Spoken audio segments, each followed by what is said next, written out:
बंगाल दौरे पर बीजेपी अध्यक्ष जेपी नड्डा। बंगाल में मारे गए बीजेपी कार्यकर्ताओं के परिजनों से करेंगे मुलाकात। टीएमसी जीत के बाद हुई थी ये बड़ी हिंसा। लॉकडाउन को लेकर यूपी सरकार ने जारी की नई गाइडलाइंस। चिकित्सा सेवा के लिए भी अब लेना होगा पास।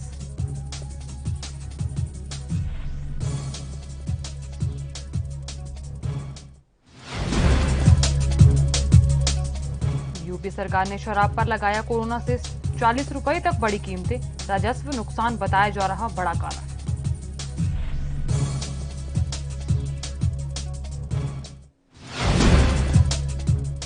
और चुनाव खत्म होते ही फिर से बढ़ने लगे पेट्रोल डीजल के दाम। दिल्ली में पेट्रोल 15 पैसे तो डीजल 18 पैसे हुआ महंगा।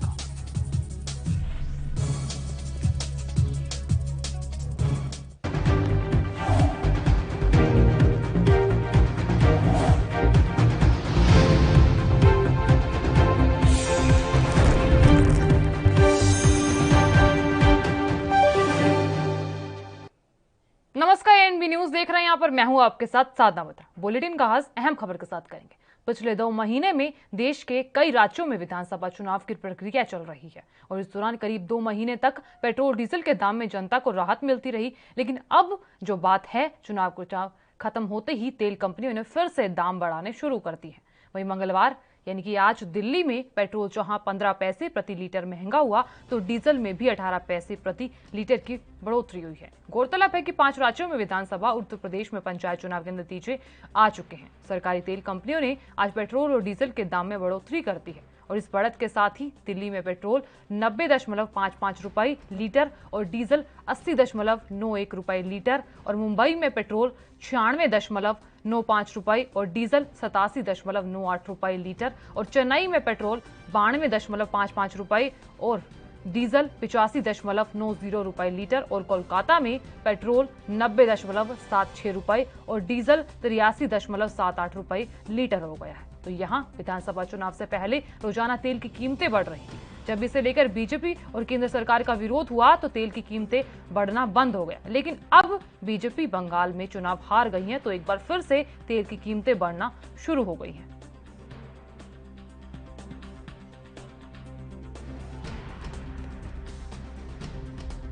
और इस खबर पर तमाम जानकारी के लिए हमारे साथ मुंबई से सत्यप्रकाश सोनी जुड़े हैं। सत्यप्रकाश, एक तरफ तो कोरोना का कहर है और दूसरी तरफ पेट्रोल डीजल के दाम बढ़ा दिए गए हैं। फिलहाल क्या कुछ स्थिति सामने आ रही है?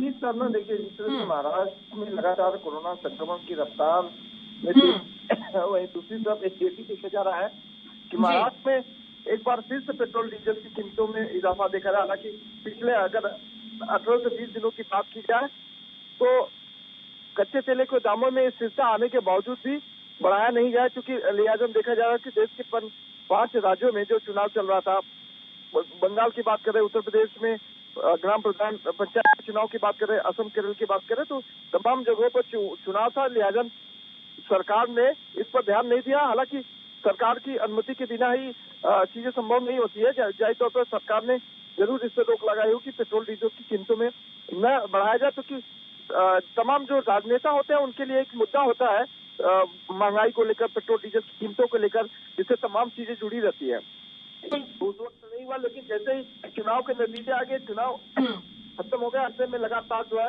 पेट्रोल डीजल की कीमतों में एक बार फिर से इजाफा देखा जा रहा है। सत्यप्रकाश, चुनाव से पहले तो पेट्रोल डीजल की कीमतों में बात अगर करें तो कम किए गए, लेकिन पहले चुनाव से पहले की बात की जाए तो पहले तो पेट्रोल डीजल के दाम बढ़ा दिए गए। फिर जब चुनाव की बातें आने लगी तब पेट्रोल डीजल के दाम घटा दिए गए। लेकिन अब जब पता चला कि विधानसभा चुनाव में बीजेपी को भारी मतों से हार गई है तो अब जो है पेट्रोल डीजल के दाम बढ़ा दिए गए हैं। क्या आम जनता, क्या मतलब चुनाव प्रचार से कोई नहीं दिखा जा रहा? तो साधना, देखिए जब चुनाव आता है तो यही सरकारें जो है, जो केंद्र में है, वो इसको मुद्दा बना। सत्यप्रकाश, आप हमें सुन पा रहे हैं?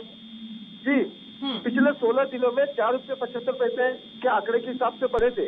अब ऐसे में जब चुनाव की बात नजदीक आई तो कच्चे तेल की कीमतों में इजाफा के बावजूद भी उसके पेट्रोल डीजल के में बढ़ोतरी नहीं की गई। लेकिन जैसे ही चुनाव खत्म हुआ तो जाहिर तौर पर सरकारें, और ऐसे में बंगाल में देखा जा सकता है, जिस अनुमान लगाया जा रहा था कि केंद्र सरकार एक बार फिर बंगाल में अपना झंडा गाड़ेगी, लेकिन ममता दीदी ने अपना चीजें कंटिन्यू रखा, एक बार फिर से सरकार में बनी। था ऐसे में सरकार अगर अब फिर से पेट्रोल डीजल की कीमतों में इजाफा देखा जा रहा है, वो माना जा रहा है कि ये कहीं न कहीं आम जनता को रिझाने का सवाल है। ये तो साफ तौर पर यही हुआ ना कि एक तरफ तो आम जनता कोरोना का कहर झेल रही है, तो दूसरी तरफ पेट्रोल डीजल के दाम को झेल रही है। जाहिर तौर पर आम सारी चीजें आम जनता से जुड़ी होती है, और इस पूरे मामले में अगर दूसरी तो आम जनता, पेट्रोल डीजल की जब कीमतें बढ़ती है तो जाहिर तौर पर सबसे बड़ा बोझ होता है आम जनता को, क्योंकि पेट्रोल डीजल से जुड़ी हुई तमाम चीजें जो आम जनता से जुड़ी होती है, चाहे खाने पीने की चीज हो, फिर आने जाने की सुविधा की बात हो, या फिर निजी वाहनों की बात हो, तो ऐसे में आम जनता इससे प्रभावित होती है। लेकिन बहुत बहुत शुक्रिया तमाम जानकारी देने के लिए और जानकारी साझा करने के लिए। आगे भी आपसे जानकारी लेते रहेंगे और इसी खबर पर तमाम जानकारी देने के लिए हमारे साथ दिल्ली से हमारे संवाददाता राजीव तिवारी जुड़ रहे हैं। राजीव, लगातार मामले बढ़ रहे हैं और एक तरफ तो जनता कोरोना का कहर झेल रही है और लगातार मामलों में भी बढ़ोतरी हो रही है, तो अब जो खबर सामने आई है कि पेट्रोल डीजल के दाम बढ़ा दिए गए हैं दिल्ली में, फिलहाल जनता की तरफ से क्या कुछ बातें सामने आ रही हैं? देखिए, बिल्कुल जिससे जैसे लगातार जो है कोरोना का कहर बढ़ रहा है और कहीं ना कहीं जो कोरोना की रफ्तार है वो बिल्कुल रफ्तार इतनी तेज हो चुकी है कि केंद्र सरकार कहीं ना कहीं लॉकडाउन की तरफ देख रही है, क्योंकि अब संपूर्ण लॉकडाउन ही कहीं ना कहीं समाधान रहता नजर आ रहा है। मगर जिस तरीके से बात करें अब महंगाई की, क्योंकि जिस तरीके से पश्चिम बंगाल के जो चुनाव थे उसके अंदर भाजपा को बढ़त नहीं मिली और कहीं ना कहीं तृणमूल कांग्रेस को बढ़त मिली है, तो कहीं ना कहीं अब दोबारा से पेट्रोल के दाम बढ़ा दिए गए, क्योंकि राजनीति के चलते इस तरीके के कदम उठाए जाते हैं। मगर देखना होगा कि जिस तरीके से चुनाव प्रचार होता है तो कहीं ना कहीं सरकारें कहीं ना कहीं बड़ी घोषणाएं करती हैं, यहाँ तक कि पेट्रोल डीजल के दाम घटा दिए जाते हैं और चीजों के भी दाम घटा दिए जाते हैं, और जैसे ही चुनाव निकलते हैं यानी कि फिर उसके बाद में फिर दोबारा से महंगाई कर दी जाती है। मगर जिस तरीके से अब स्थिति बढ़ रही है, कहीं ना कहीं पेट्रोल डीजल के दाम बढ़ाए गए हैं तो उससे साफ जाहिर है और ज्यादा चीजों पर भी असर पड़ेगा। मगर जिस तरीके से लगातार महंगाई की मार पड़ रही है, दूसरी तरफ अब कोरोना की स्थिति पहले ही कंट्रोल नहीं हो पा रही थी सरकारों से और कहीं ना कहीं अब जनता का ऊपर बाहर पड़ता नजर आ रहा था। मगर अब देखना होगा कि ये बाहर कितना सरकार कम कर सकती है, मगर अभी तक सरकार की तरफ से ऐसा कोई भी कदम नहीं नजर आ रहा है कि अस्पतालों की सुविधाएं की पूरी की जाएगी या फिर कहें ऑक्सीजन की समस्या को पूरा किया जा रहा हो। मगर लगातार कहीं ना कहीं स्थिति बिल्कुल बिगड़ रही है और उसको संभालने के लिए सरकारों को कदम उठाना होगा। मगर जिस तरीके से पेट्रोल डीजल के दाम बढ़ाए हैं उससे साफ जाहिर है स्थिति और ज्यादा बिगड़ेगी और कहीं ना कहीं लोगों को राहत नहीं मिलेगी। जी राजीव, आपने सही कहा कि चुनाव खत्म होते ही पेट्रोल डीजल के दाम बढ़ा दिए गए। एक तरफ तो आम जनता ऑक्सीजन की कमी, ऑक्सीमीटर की कमी, इन सब से को झेल रही है और एक तरफ तो अब लॉकडाउन भी लगा दिया गया, जनता लॉकडाउन को झेल रही है। ठीक है, उसके बाद चुनाव खत्म होते ही पेट्रोल डीजल के दाम बढ़ा दिए गए। मतलब जनता तो आखिर किस तरह इसका संभावना का मतलब किस तरह इसका होगा, समाधान कैसे निकलेगा इसका? देखिए, बिल्कुल सही कहा आपने। यहाँ पे एक चीज बात है कि समझना होगा कि सरकारें क्या चाहती हैं, क्योंकि सरकारें सिर्फ अपना पूंजीपतियों को कुछ फायदा देने की चाहती है। मगर जिस तरीके से लगातार कहीं ना कहीं चुनाव प्रचार था तो पेट्रोल डीजल के दाम घटा दिए गए थे, क्योंकि उससे पहले भी पेट्रोल डीजल के दाम लगातार निरंतर बढ़ रहे थे और सरकारों ने कहा था कि पेट्रोल डीजल के दाम जो है वो कंपनियों के द्वारा बढ़ाए जा रहे हैं, न कि सरकार के द्वारा। मगर जिस तरीके से अब पेट्रोल डीजल के दाम घटा के फिर दोबारा से बढ़ा दिए तो कहीं ना कहीं पेट्रोल कंपनियों के इसमें रूल नहीं नजर आ रहा, सिर्फ सरकारों का रूल नजर आ रहा है और सरकारें कहीं ना कहीं इसी तरीके से पूंजीपति यानी कि कुछ पूंजीपतियों को भी फायदा देने की कोशिश कर रहे हैं। मगर जिस तरीके से अब महंगाई करी है उससे कहीं ना कहीं जनता की जो कमर है वो बिल्कुल टूटती नजर आएगी, क्योंकि जिस तरीके से एक तरफ तो कोरोना का कहर, दूसरी तरफ महंगाई की मार और इससे लगातार जो सब्जी वगैरह, दूध वगैरह जो चीजें बिक रही थी वो भी कहीं ना कहीं ऊंचे दामों पर बिक रहे थे। मगर जिस तरीके से पेट्रोल डीजल के दाम बढ़े तो और ज्यादा इजाफा होगा और उससे कहीं ना कहीं जनता बिल्कुल परेशान होती नजर आएगी। जी हर तरफ जनता ही जो है समस्या में आके खड़ी हो जाती है, क्योंकि एक तरफ तो लॉकडाउन है,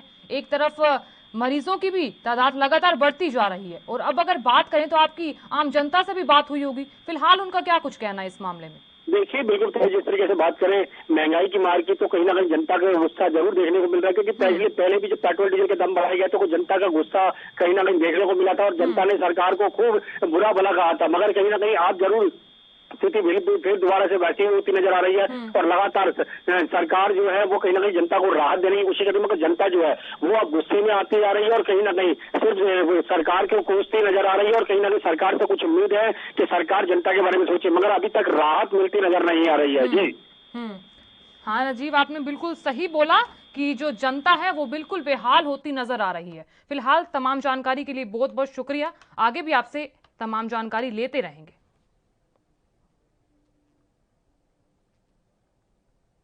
बंगाल चुनाव पर सियासी घमासान जारी है। वहीं विधानसभा चुनाव के नतीजों की घोषणा के बाद भी हिंसा का दौर थमने का नाम नहीं ले रहा। कई इलाकों में हिंसा की घटनाएं हुई और इन घटनाओं में कई लोगों की मौत की खबर भी सामने आई। और नंदीग्राम सीट पर हार का सामना करने वाले सीएम ममता का बड़ा आरोप लगाया है। तो ममता ने नंदीग्राम में गड़बड़ी का आरोप ये लगाया कि उनका कहना है कि उनके साथ धोखा हुआ है। ममता बनर्जी ने कहा कि मेरे पास किसी ने मैसेज भेजा था कि नंदी के रिटर्निंग ऑफिसर से किसी को लिखा था कि यदि उनकी ओर से रिकाउंटिंग का आदेश दिया गया तो जान को खतरा हो सकता है। वहीं दिल्ली में अस्पतालों में ऑक्सीजन की कमी जारी है और इस पर आरजेडी नेता ने कई मुद्दों पर अपनी प्रतिक्रिया दी है। आइए दिखाते हैं।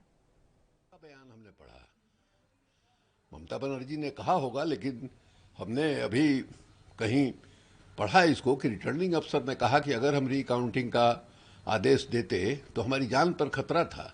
ये उन्होंने खुद कहा है। अब पता नहीं लिखित दिया है या नहीं दिया है, इसकी हमको जानकारी नहीं है, लेकिन ये गंभीर आरोप है। ये गंभीर आरोप है और इस आरोप से साबित होता है कि भारतीय जनता पार्टी कितना डिस्परेट थी ममता बनर्जी को नंदीग्राम में हराने के लिए। तो हमको लगता है कि ममता जी चुप नहीं बैठेंगी। मैंने रिकाउंटिंग के लिए प्रेयर कर सकती हो हाई कोर्ट में और वो जाएंगी भी। उन्होंने हिंट भी किया था कि हम कानूनी सहारा लें। देखिए, इस तरह का वीडियो जो है वायरल हो रहा है, लूटपाट वाला। हमारे भी मोबाइल फ़ोन पर इस तरह का वीडियो आया है। हम नहीं जानते हैं, मेरे पास जानने का कोई जरिया नहीं है कि ये आज कल का है या पुराना है, लेकिन यह बात बिल्कुल सही है कि भारतीय जनता पार्टी के लोग जो है कई बार रंगे हाथ पकड़े गए हैं। दूसरे देश के भी हिंसा का और हिंसक वारदात का जो है फोटो लगा करके हिंदुस्तान के संदर्भ में पेस्ट कर देते हैं। ये पहले भी हो चुका है, तो इसका पता लगाना चाहिए। और दूसरे की अगर सचमुच में उत्साह में, अति उत्साह में टीएमसी के कार्यकर्ता इधर उधर कहीं कुछ गड़बड़ी कर रहे हो तो उसको मजबूती के साथ रोकना चाहिए। काफ़ी गंभीरता के साथ, और खास करके दिल्ली की जो हालत है उसमें ले रहा है। उसने सीधे आरोप लगाया कि 700 मेट्रिक टन का वहाँ रिक्वायरमेंट है, पहले से तय है, तो आपने 432 या 33 टन ही क्यों ये किया। और कहा था कि साहब आप रात तक जो है उसको पूरा कीजिए। अब नहीं जानते हैं पूरा हुआ कि नहीं हुआ, लेकिन बफर स्टॉक तो रहना चाहिए। अब देखिए, बेंगलोर में, कर्नाटक में 24 आदमी जो है ऑक्सीजन के अभाव में मर गए। एक तरफ सरकार दावेदारी कर रही है ऑक्सीजन की किसी तरह की कमी नहीं है, दवाई की किसी तरह की कमी नहीं है, और स्पष्ट तौर पर दिखाई देता है अभी जो 2 मई को 18 से 45 के बीच में जो वैक्सीन लेने का अभियान जो है शुरू किया गया था, वो महज 11 राज्यों में ही शुरू हो पाया। और आश्चर्यजनक बात है कि 11 राज्यों में 60% अकेले जो है गुजरात में हुआ। 51,000 से ज़्यादा लोगों को गुजरात में वैक्सीन लगा और 15,000 के लगभग उत्तर प्रदेश में और 12-13 हज़ार जो है महाराष्ट्र में, बाकी कहीं 400 कहीं 500। ये गुजरात में 51,000 कैसे लग गए भाई? इतना बड़ी संख्या में वैक्सीन को उपलब्ध कैसे हो गया, जबकि दूसरे राज्यों में वैक्सीन उपलब्ध नहीं हुआ है कि आरटी-पीसीआर टेस्ट हो ही नहीं रहा है। ये तो आंकड़ा जो आता है आरटी-पीसीआर टेस्ट में जो पॉजिटिव निकल जाता है उनकी संख्या है, लेकिन ऐसे लोग जो दौड़ रहे हैं टेस्ट कराने के लिए, उनका टेस्ट नहीं हो रहा है। इसकी संख्या जो है, जो ऑफिशियल संख्या है उससे कई गुना अधिक है। उसी तरह से मौत के बारे में जो आंकड़ा है, वो अस्पताल में जो लोग मर रहे हैं पॉजिटिव केस का, उनका आंकड़ा है, लेकिन जो घरों में मर जा रहे हैं, जिनका अस्पताल में दाखिला नहीं हो रहा है, जिनको ऑक्सीजन की जरूरत नहीं है, जरूरत है आईसीयू में, वेंटिलेटर नहीं मिल रहा है, वो मर रहे हैं, उसका कहाँ आता पता चल रहा है। ये तो क्रिमेशन घाट जो है वहां जाने पर पता चलता है। आप वहां जब पूछिएगा कि ऑन एंड एवरेज जो है कितनी चिताएं जलती थी पहले और अब कितनी चिता जल रही है, तब साफ दिखाई दे रहा है कि ये महामारी है और लोग पटापट मर रहे हैं। उधर बंगाल में चुनावों के नतीजे सत्तारूढ़ टीएमसी के पक्ष में आए तो जश्न की बजाय राज्य बदला की भावना में जलने लगा। तो यहाँ चुनाव नतीजों के बाद बंगाल में जमकर हिंसा हुई और जिसपे सियासत बिल्कुल गर्मा गई है। वहीं से लेकर बंगाल के बीजेपी प्रदेश अध्यक्ष दिलीप घोष ने कहा कि 24 घंटों में हिंसा में 9 कार्यकर्ताओं की मौत हुई और पूरे राज्य में भय का माहौल है और ऐसे में पार्टी कार्यालय में कब्जा किया गया। उन्होंने आगे क्या कुछ कहा, आइए दिखाते हैं। जो हिंसा बंगाल में शुरू हो गया है, 24 घंटा में 9 लोगों की मृत्यु हुई है, सैकड़ों हजारों घर तोड़ा गया है, कई लोगों को घायल किया गया है। पूरा प्रदेश में भय का वातावरण है। बस्ती में जाके हमारे सपोर्टर के घर में ताला मार दिया जाता है, तो घर तोड़ दिया जाता है। कई पार्टी ऑफिस कब्जा कर लिया गया है, तो जला दिया गया है। हजारों लोग घर छोड़ करके शहर में आ गए हैं, कोई भागे हुए अपने रिश्तेदार के घर है। इस प्रकार भय का वातावरण, इससे बंगाल को मुक्ति होनी चाहिए, इसलिए चुनाव हुआ था। और पार्टी जो सत्ता में है वो अभी हाथों पर हाथ बांध कर बैठा हुआ है, पुलिस भी निष्क्रिय। और यहाँ लेंगे एक छोटा सा ब्रेक। बने रहिए हमारे साथ और देखते रहिए एएनबी न्यूज।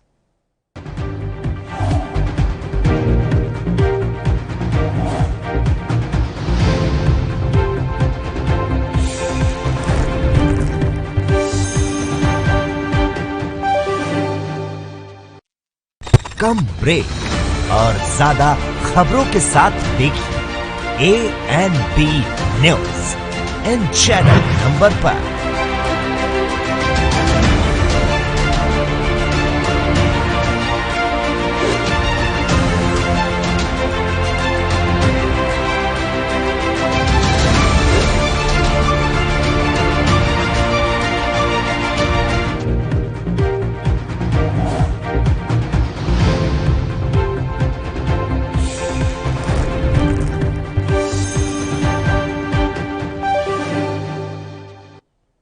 ब्रेक के बाद आप सभी का स्वागत है। चलिए खबरों में आगे बढ़ेंगे, लेकिन उससे पहले आपको बड़ी खबर की ओर चलते हैं। और इस वक्त की अहम और महत्वपूर्ण खबर आपकी टीवी स्क्रीन पर है। देश में कोरोना की रफ्तार तेज होती दिखाई दे रही है।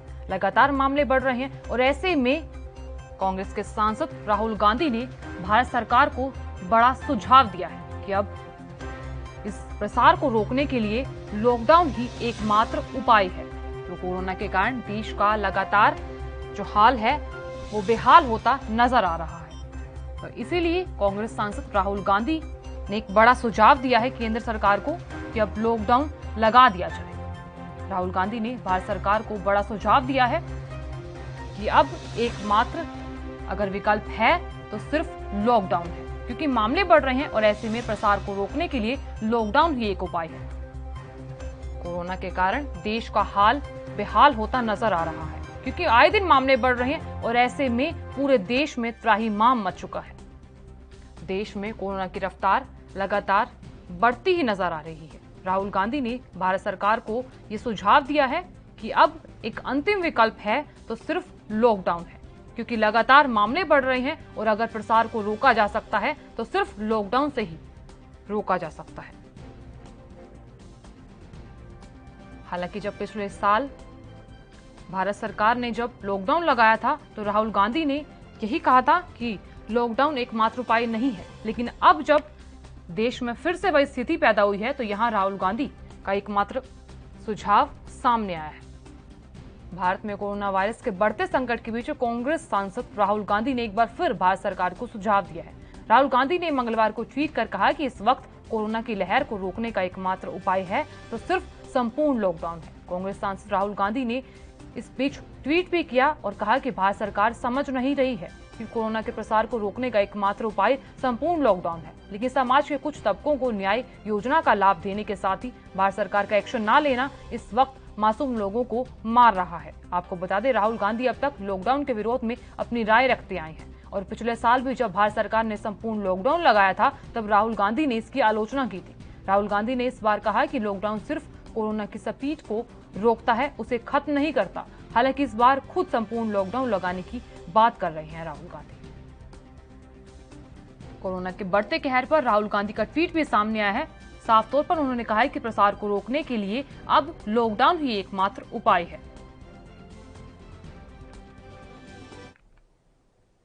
जम्मू कश्मीर के पूर्व राज्यपाल जगमोहन का सोमवार को निधन हो गया और ऐसे में जगमोहन की उम्र करीब 94 साल थी और बीते दिन उन्होंने राजधानी दिल्ली में अंतिम सांस ली। तो यहां जगमोहन के निधन पर प्रधानमंत्री नरेंद्र मोदी ने शोक व्यक्त किया है, उन्हें श्रद्धांजलि दी है। प्रधानमंत्री नरेंद्र मोदी ने मंगलवार को ट्वीट कर लिखा कि जगमोहन जी का निधन देश के लिए एक बड़ी क्षति है। वे एक शानदार प्रशासक थे और विख्यात स्कॉलर थे।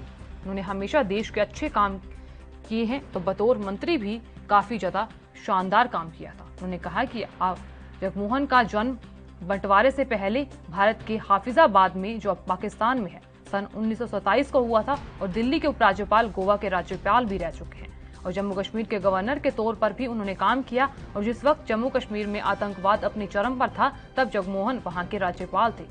तो यहाँ उन्होंने सख्त रवैया अपनाया था। जगमोहन सन 1984 से 1989 तक और फिर 1990 से जम्मू कश्मीर के राज्यपाल रहे। अगर राजनीति की बात करें तो जगमोहन दिल्ली से लोकसभा सांसद रहे, राज्यसभा से भी सांसद रहे और पूर्व प्रधानमंत्री अटल बिहारी वाजपेयी की कैबिनेट में उन्होंने शहरी विकास मंत्रालय का कामकाज संभाला। और ऐसे में जगमोहन को पद्मश्री और पद्म भूषण और पद्म विभूषण तीनों खिताब मिल चुके हैं।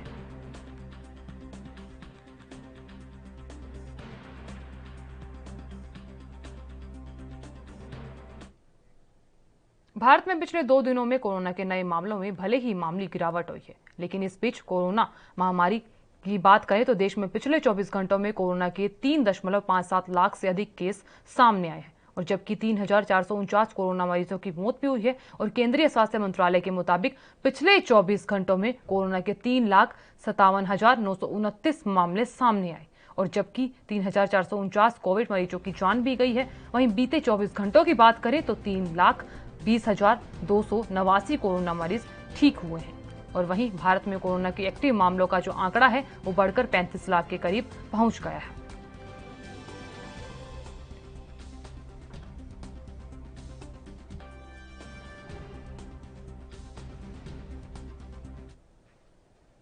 देश भर में अस्पतालों में ऑक्सीजन की कमी के चलते लोगों की जिंदगियां खत्म हो जाने की खबरें लगातार आ रही हैं और अब कर्नाटक के यलहंका में स्थित आरका हॉस्पिटल में ऑक्सीजन की कमी की वजह से 2 मरीजों की मौत हो गई। और अब बात अस्पताल प्रशासन की करें तो प्रशासन ने देर रात करीब 8 बजे ऑक्सीजन दिए जाने की मांग की थी। अस्पताल में टोटल 45 कोविड मरीज थे। अस्पताल प्रशासन ने 35 ऑक्सीजन सिलेंडर को रिफिलिंग के लिए भेजा था और जिसमें से अस्पताल को सुबह 4 बजे तक 15 सिलेंडर मिल गए थे, लेकिन 20 सिलेंडर मिलना अभी भी बाकी है।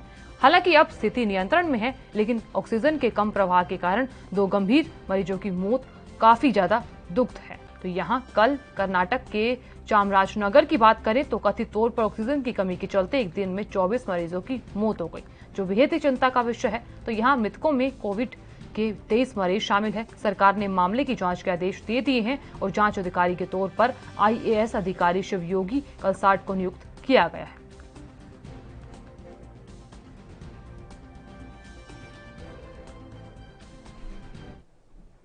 भारत में कोरोना महामारी चरम पर है और हर दिन 3,000 से ज्यादा लोग इस जानलेवा वायरस की चपेट में आकर अपनी जान गंवा रहे हैं। लेकिन यहाँ ट्रेकर भारत की जलती चिताओं का मजाक उड़ा रहा है, वो भी तब जब भारत ने चीन को 40,000 ऑक्सीजन जनरेटर और मेडिकल सामान बनाने का ऑर्डर दिया था। तो यहाँ चीन की कम्युनिस्ट पार्टी ने भारत में जलती चिताओं पर भद्दा मजाक उड़ाया, जिसकी दुनिया भर में आलोचना की जा रही है। एक तरफ चीन भारत को मदद करने की बात कह रहा है तो दूसरी तरफ शी जिनपिंग भारत की खिल्ली उड़ा रहे हैं। तो यहाँ दुनिया भर के अलग अलग देश इस मुश्किल वक्त में भारत को मदद दे रहे हैं, तो जबकि चीन की कम्युनिस्ट पार्टी भारत का मजाक उड़ा रही है। दरअसल चीन की कम्युनिस्ट पार्टी ने चीन के सोशल मीडिया प्लेटफॉर्म पर एक तस्वीर शेयर की जिसमें भारत की जलती चिताओं पर मजाक उड़ाया गया और लिखा कि एक तरफ भारत में चिताओं के जलने की आग है तो दूसरी तरफ चीन अंतरिक्ष में अपना स्पेस स्टेशन तैयार कर रहा है। साथ ही इस तस्वीर के कैप्शन में लिखा है कि भारत में आग जलाना वर्सेस चीन में आग जलाना। तो वहीं चीन के लोगों ने इस पर ऐतराज जताया और लोगों के मूड को देखते हुए उस पोस्ट को हटा दिया गया। चीन के राजदूत ने कहा कि चीन को यकीन है कि भारत में केंद्र सरकार के नेतृत्व में लगातार कोरोना ग्राफ को कम करने की कोशिश की जा रही है और चीन में भारत से साफ तौर पर कहा कि वो भारत की हर संभव मदद करने के लिए तैयार है।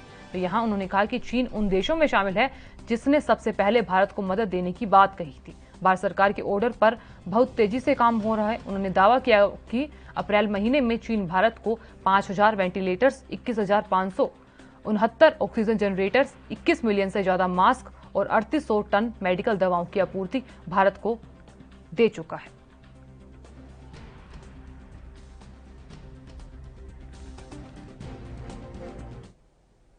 जम्मू कश्मीर में कोरोना के बढ़ते मामलों को देखते हुए श्रीनगर में कोरोना कर्फ्यू लगा दिया गया है, जिसका असर आज से दिखना शुरू हो गया है। वहीं जम्मू कश्मीर में बढ़ते कोरोना संक्रमण को देखते हुए रविवार को हालातों की समीक्षा हुई, जिसके बाद इलाके को रेड, ऑरेंज, ग्रीन जोन में घोषित करने की बात की गई। हालांकि जिले में एक भी ग्रीन जोन नहीं है, जिसके मद्देनजर गुरुवार शाम तक लॉकडाउन लगाने का ऐलान किया गया था, जिसका असर सीधे तौर पर जम्मू कश्मीर के श्रीनगर, बारामूला, बड़गांव में देखने को मिला और साथ ही लॉकडाउन को सख्ती से लागू कराने के लिए सुरक्षा बल भी तैनात किया गया।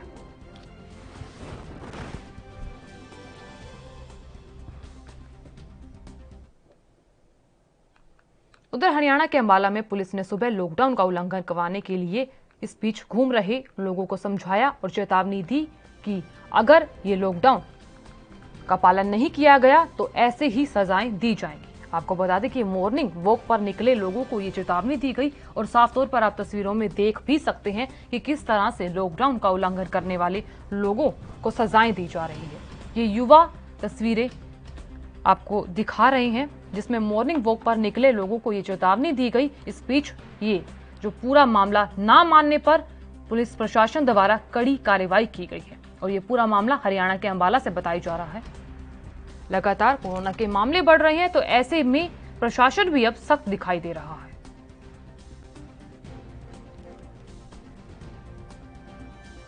तो यहां पुलिस ने कसरत करने की सजा दी है। ये तस्वीरें भी आप देख रहे हैं जहां लॉकडाउन का उल्लंघन किया गया है, यानी कि अब कोरोना गाइडलाइंस का पालन न करने पर पुलिस प्रशासन सख्त हो गया है और साफ तौर पर पुलिस प्रशासन ने कहा कि अगली बार अगर ऐसा किया तो इससे ज्यादा कड़ी कार्रवाई की जाएगी।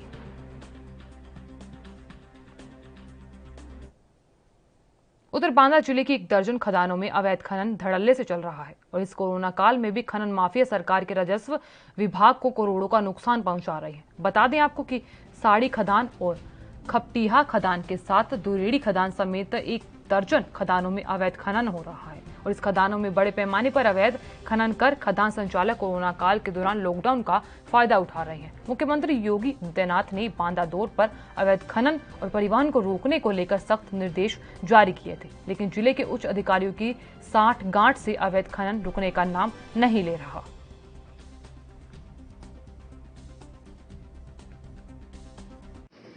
इस समय हम मौजूद हैं बांदा जिले की साड़ी खंड नंबर 4 पर। यहाँ साड़ी खंड नंबर 4 पे अवैध खनन जोरों पर है। आपको बता दें कि यहाँ से हजारों गाड़ियाँ ओवरलोड निकलती हैं।